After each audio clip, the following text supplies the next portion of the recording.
Assalamualaikum warahmatullahi wabarakatuh. Kita berjumpa kembali dengan pembelajaran IPA. Kali ini kita akan mempelajari konsep listrik dinamis dalam kehidupan sehari-hari. Pada materi sebelumnya, kalian telah mempelajari bagaimana konsep lompatan elektron pada benda atau disebut listrik statis. Pada materi ini, kita akan belajar tentang bagaimana aliran elektron pada suatu konduktor yang disebut sebagai listrik dinamis dan pemanfaatannya dalam kehidupan sehari-hari. Indikator pencapaian kompetensi yang pertama, menyelidiki arus listrik dalam rangkaian. Kedua, membedakan rangkaian listrik seri dan paralel. Ketiga, membedakan rangkaian listrik terbuka dan tertutup. Keempat, menganalisis faktor-faktor yang mempengaruhi arus listrik pada kawat penghantar. Kelima, menganalisis hubungan antara kuat arus listrik, hambatan, tegangan listrik pada sebuah rangkaian listrik. Keenam, menghitung besar energi listrik. Ketujuh, menghitung besar daya listrik. Dan yang kedelapan, menyebutkan upaya pencegahan bahaya listrik dalam kehidupan. Arus listrik. Perhatikan ilustrasi berikut. Pada materi sebelumnya tentang listrik statis, mempelajari bagaimana elektron mengalir dari potensial tinggi ke potensial rendah. Bagaimana dengan arus listrik? Para ahli sudah menyepakati bahwa pada aliran listrik yang bergerak adalah muatan positifnya dari potensial tinggi ke potensial listrik yang lebih rendah. Arus listrik merupakan aliran muatan-muatan listrik pada suatu rangkaian tertutup. Arus listrik dapat timbul karena adanya beda potensial pada dua titik yang arahnya dari potensial tinggi ke potensial yang lebih rendah. Beda potensial merupakan banyaknya muatan listrik yang terdapat pada sebuah benda. Suatu benda dikatakan memiliki potensial listrik lebih tinggi dari benda lain jika benda tersebut memiliki muatan positif lebih banyak dari muatan positif benda yang lain. Pada ilustrasi terlihat bagaimana sebuah listrik mengalir karena adanya perbedaan potensial listrik. Sehingga karena terjadi perbedaan potensial, maka arus mengalir dan dapat menyalakan beberapa lampu yang terhubung pada kabel. Secara matematis dirumuskan beda potensial adalah W dibagi Q. V adalah beda potensial dalam satuan volt, W adalah usaha atau energi dalam satuan joule, dan Q adalah muatan listrik dalam satuan coulomb. Perhatikan contoh soal berikut. Untuk memindahkan muatan 4 coulomb dari titik A ke titik B diperlukan usaha sebesar 10 joule. Tentukan beda potensial antara titik A dan titik B. Diketahui muatan atau Q sebesar 4 coulomb dan W sebesar 10 joule, sehingga diketahui V sama dengan W dibagi Q, 10 dibagi 4 sama dengan 2,5 volt. Besarnya arus listrik dinamakan kuat arus listrik dan didefinisikan sebagai banyaknya muatan positif yang melalui suatu titik setiap satuan waktu. Dirumuskan I sama dengan Q dibagi T. I adalah kuat arus listrik dengan satuan ampere, Q adalah muatan listrik yang mengalir dalam satuan coulomb, dan T adalah waktu dalam satuan sekon atau detik. Perhatikan contoh soal berikut. Dalam waktu 5 detik, muatan listrik sebanyak 20 coulomb mengalir dalam sebuah penghantar. Berapakah kuat arus listrik tersebut? Diketahui T sama dengan 5 detik, Q sama dengan 20 detik, 20 coulomb, sehingga didapatkan I sama dengan Q dibagi T, 20 dibagi 5 sama dengan 4 ampere. Kuat arus listrik dapat diukur dengan ampere meter dan beda potensial dapat diukur dengan voltmeter. Cara membaca skala ampere meter dan voltmeter. Dalam hal ini, batas ukur maksimal yang digunakan adalah 1 ampere. Jarum pada gambar menunjukkan angka 12, sedangkan skala seluruhnya 50. Sehingga hasil ukurnya 12 dibagi 50 dikali 1 ampere sama dengan 0,24 ampere. Cara membaca ampermeter dan voltmeter. Dalam hal ini, mengukur voltmeter. Jika menggunakan batas ukur maksimal 10 volt, maka hasil ukur pada gambar ini adalah 40 dibagi skala seluruhnya 50 dikali batas ukur 10 volt, maka didapatkanlah 40 dibagi 50 dikali 10 volt sama dengan 8 volt. Ampermeter. Dalam sebuah rangkaian listrik, ampermeter disusun secara seri, sedangkan voltmeter dalam sebuah rangkaian disusun secara paralel. Hambatan listrik. Hambatan listrik didefinisikan sebagai hasil bagi beda potensial antara ujung-ujung penghantar dengan kuat arus yang mengalir pada penghantar tersebut. Komponen elektronika yang berfungsi sebagai penghambat arus listrik adalah resistor. Resistor dalam sebuah rangkaian listrik dapat berfungsi untuk menghambat atau mengurangi aliran arus listrik dan sekaligus juga bertindak untuk menurunkan level tegangan listrik di dalam sebuah rangkaian. Resistensi listrik atau hambatan listrik adalah kemampuan suatu bahan untuk menghambat atau mencegah aliran arus listrik. Seperti kita ketahui bahwa arus listrik adalah banyaknya muatan listrik yang mengalir dalam suatu rangkaian dalam setiap satuan waktu dikarenakan adanya pergerakan elektron-elektron pada konduktor. Maka resistensi listrik yang biasanya dalam bahasa Indonesia disebut sebagai hambatan listrik juga dapat digunakan sebagai penghambat aliran elektron dalam konduktor tersebut. Ada 2 jenis resistor, yaitu resistor tetap dan resistor variabel. Resistor variabel ada 2 jenis pula, yaitu resistor yang dapat berputar dan resistor yang dapat bergeser atau rheostat.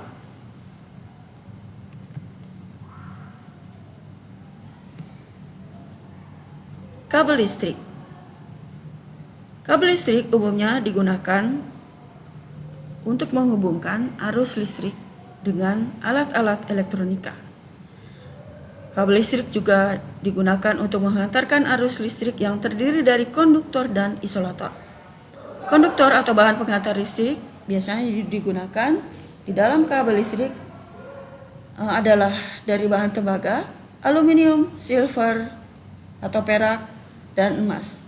Sedangkan isolator merupakan bahan yang sulit menghantarkan arus listrik, biasanya digunakan dari bahan termoplastik dan termosetting, yaitu sejenis polimer yang merupakan gabungan dari plastik dan karet yang dibentuk dengan 1 kali atau beberapa kali pemanasan dan pendinginan. Kabel listrik pada dasarnya merupakan sejumlah kawat yang terisolator yang diikat bersama dan membentuk jalur transmisi multikonduktor. Dalam pemilihan kabel listrik, kita perlu memperhatikan beberapa faktor yang penting, yaitu warna kabel, label informasi, dan aplikasinya. Informasi tersebut biasanya ada pada kabel listrik, sehingga kita dapat menyesuaikan kabel listrik dengan penggunaan kita. Hambatan pada kawat penghantar. Tahukah kamu bahwa setiap bahan memiliki kemampuan yang berbeda dalam menghantarkan listrik? Kemampuan tersebut tergantung pada nilai hambatan jenis suatu bahan atau benda. Semakin kecil nilai hambatan jenis suatu bahan, semakin baik kemampuan bahan tersebut untuk menghantarkan arus listrik. Secara matematis dirumuskan bahwa R sama dengan Rho dikali L dibagi A. R adalah hambatan kawat dalam satuan ohm, L adalah panjang kawat dalam satuan meter, A luas penambang kawat dengan satuan meter persegi, Rho adalah hambatan jenis dalam satuan ohm meter. Perhatikan contoh soal berikut. Sebuah penghantar terbuat dari bahan Ki memiliki panjang 2 meter dengan luas penampang 0,8 mm persegi. Hambatan jenis kawat sebesar 168 kali 10 pangkat min 10 ohm meter. Berapa hambatan jenis bahan Ki? Diketahui bahwa L sama dengan 2 meter, A sama dengan 0,8 mm persegi, Rho sama dengan 168 kali 10 pangkat min 10 ohm meter. Jadi dapat dijawab R sama dengan Rho dikali L dibagi A. 168 kali 10 pangkat min 10 dikali 2 dibagi 8 kali 10 pangkat min 7. Hasilnya 42 kali 10 pangkat min 3 ohm. Hukum Kirchhoff. Menurut hukum Kirchhoff, arus masuk sama dengan arus yang keluar. Sehingga pada ilustrasi berikut, I1 ditambah I2 ditambah I3 sama dengan I4 ditambah I5. Hukum Ohm. Hukum Ohm ditemukan oleh George Ohm, yaitu seorang peneliti dari Jerman yang menemukan konsep hubungan antara hambatan listrik, tegangan listrik, dan kuat arus listrik. Rangkaian seri dan rangkaian paralel. Pada rangkaian listrik yang tidak memiliki percabangan kabel, rangkaian itu disebut rangkaian seri. Karena tidak ada percabangan pada rangkaian seri mengakibatkan aliran listrik akan terputus jika salah satu ujung kabel terputus, sehingga arus tidak ada yang mengalir di dalam rangkaian dan seluruh lampu akan mati. Pada rangkaian listrik yang memiliki percabangan atau disebut juga dengan rangkaian paralel, jika salah satu ujung kabel terputus, maka arus listrik akan tetap mengalir pada kabel lainnya yang masih terhubung dan beberapa lampu lainnya akan tetap menyala. Contoh ilustrasi pada rangkaian seri. Jika salah satu lampu tidak terhubung atau putus, maka lampu lainnya akan mati karena tidak ada arus yang mengalir. Sedangkan pada rangkaian paralel, jika salah satu lampu mati, maka lampu lainnya akan tetap menyala sepanjang kabel terhubung dengan sumber arus. Soal latihan listrik dinamis. Perhatikan gambar berikut. Pada gambar terletak 3 buah hambatan listrik, yaitu R1, R2, dan R3. Yang ditanyakan pada soal tersebut adalah berapa jumlah R total. Untuk mencari R total pada rangkaian paralel, maka terlebih dahulu harus dicari dulu dengan menggunakan 1 per R paralel sama dengan 1 per R1 ditambah 1 per R2 ditambah 1 per R3. 1 per R paralel sama dengan 1 per 3 ditambah 1 per 6 ditambah 1 per 9 didapatkan 1 per R paralel sama dengan 11 per 18, maka R paralel sama dengan 1,6 ohm. Soal kedua. Perhatikan gambar berikut. Berapa kuat arus pada rangkaian tersebut? Karena di sini ada rangkaian seri dan paralel atau disebut juga dengan rangkaian campuran, maka terlebih dahulu diselesaikan dulu hambatan yang ada pada rangkaian paralel, yaitu 1 per R paralel sama dengan 1 per 10 ditambah 1 per 10, maka R paralelnya sama dengan 5, kemudian R totalnya ditambah pada rangkaian seri sebesar 4 sama dengan 9 ohm, maka didapatkan I sama dengan V dibagi R besar ditambah R kecil, karena pada soal ini terdapat hambatan dalam, yaitu hambatan yang terletak di dekat dengan sumber tegangan, sehingga didapatkan 40 dibagi 10 sama dengan 4 ampere. Soal berikutnya. Perhatikan gambar berikut. Berapa besar tegangan pada rangkaian berikut? Pada gambar terletak rangkaian tersusun secara paralel. Maka diselesaikan dulu dengan menggunakan 1 per R paralel sama dengan 1 per 4 ditambah 1 per 5 ditambah 1 per 6. Didapatkan R paralel sama dengan 1,6 ohm. Sehingga didapatkan V sama dengan I dikali R sama dengan 20 kali 1,6, maka besar tegangan pada rangkaian tersebut adalah 32 volt. Energi dan daya listrik. Energi listrik merupakan energi yang mampu menggerakkan muatan-muatan listrik pada suatu benda dengan beda potensial tertentu. Dirumuskan secara matematis, W sama dengan Q dikali V, W sama dengan I kuadrat R kali T, W sama dengan V kali I kali T, W sama dengan V kuadrat dibagi R dikali T.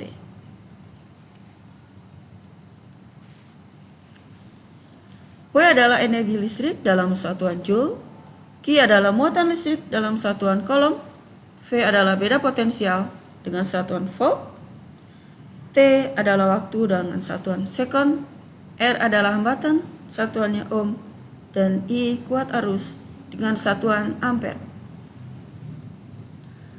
Daya listrik merupakan laju aliran listrik atau besarnya energi yang mengalir atau diserap setiap satuan waktu. Daya listrik dirumuskan sebagai P sama dengan W dibagi T. Yang kedua, P sama dengan V dikali I, atau P sama dengan I kuadrat kali R, atau P sama dengan V kuadrat per R dalam hukum Ohm. Contoh soal, sebuah hambatan sebesar 20 ohm dihubungkan pada baterai bertegangan 60 volt. Tentukan daya dan energi yang diserap selama setengah menit. Diketahui R sama dengan 20 ohm, V sama dengan 6 volt, T setengah menit dijadikan detik sehingga menjadi 30 detik, maka diketahui P sama dengan V kuadrat dikali R, 6 kuadrat dibagi 20 sama dengan 1,8 watt. W atau besar energi sama dengan P dikali T sama dengan 1,8 watt dikali 30 sekon sama dengan 54 Joule. Daya dalam kehidupan sehari-hari.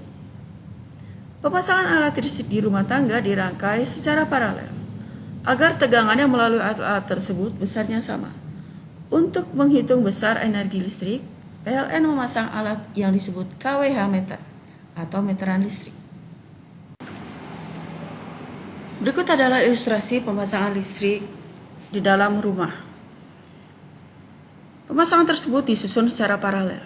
Pada umumnya, penggunaan listrik diukur dengan alat yang disebut kWh meter atau meteran listrik yang di bawahnya terdapat MCB, yaitu miniatur circuit breaker.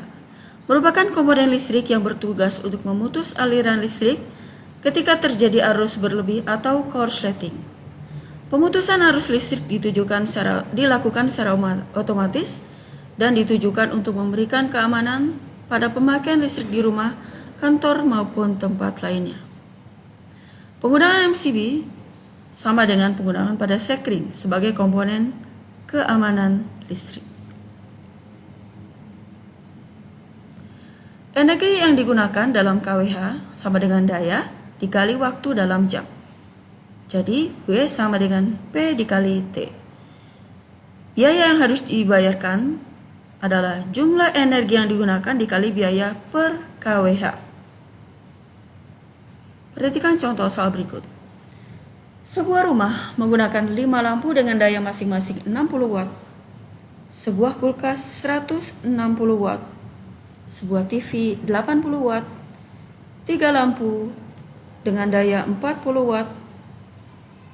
Jika semua alat tersebut menyala rata-rata 12 jam per hari dan harga listrik Rp100 per kWh, maka besar biaya listrik yang digunakan selama 30 hari atau 1 bulan adalah, diketahui 5 lampu dikali 60 watt sama dengan 300 watt, 1 kulkas kali 160 watt sama dengan 160 watt, 1 TV dikali 80 watt sama dengan 80 watt, 3 lampu dikali 40 watt sama dengan 120 watt, maka total daya yang digunakan adalah 660 watt dan waktu yang digunakan 12 jam dikali 30 sama dengan 360 jam, maka W sama dengan P dikali T sama dengan 660 watt dikali 360 jam sama dengan 237.600 watt hours dijadikan KWH 237,6 KWH, maka biaya yang harus dibayarkan adalah 237,6 KWH dikali Rp100, maka sebesar Rp237.600.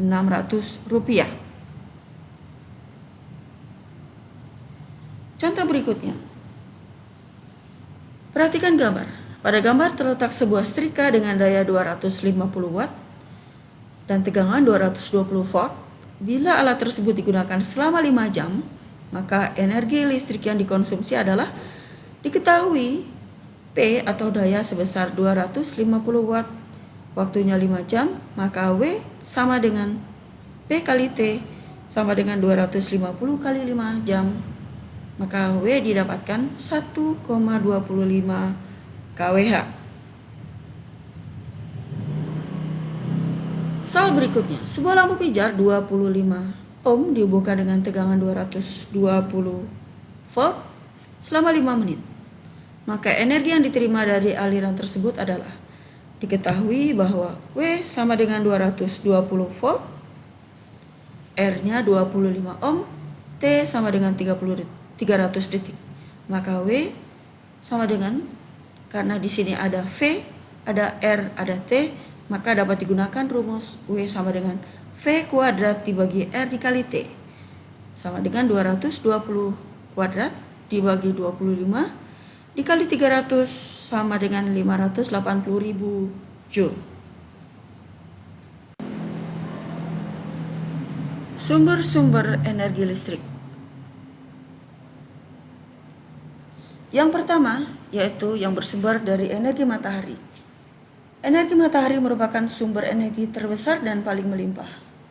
Melalui penggunaan panel surya atau solar cell, energi matahari dirubah menjadi energi listrik. Energi yang diperoleh saat matahari bersinar terang akan disimpan di dalam baterai sehingga dapat digunakan pada saat cuaca mendung atau pada malam hari. Penggunaan energi surya di Indonesia diterapkan dalam 2 macam teknologi, yaitu teknologi energi surya termal dan energi surya fotovoltaik. Suhu yang tinggi dari energi surya termal digunakan untuk memasak atau kompor surya, mengeringkan hasil pertanian, dan memanaskan air. Energi surya fotovoltaik digunakan untuk menghasilkan listrik yang nantinya dapat digunakan untuk menyalakan lampu, memutar pompa air, menyalakan televisi, dan berbagai keperluan alat telekomunikasi. Energi angin. Angin merupakan salah satu contoh sumber energi alternatif yang dapat digunakan untuk membangkitkan energi listrik. Energi gerak yang dihasilkan oleh gerakan angin terhadap kincir diubah oleh generator menjadi energi listrik. Berbeda dengan energi yang bersumber dari fosil, energi yang berasal dari angin dipercaya dapat digunakan sebagai energi yang ramah lingkungan. Angin yang bertiup melewati turbin dapat memutar turbin sehingga merubah dari energi kinetik menjadi energi mekanik yang dapat mengubah generator untuk menghasilkan listrik.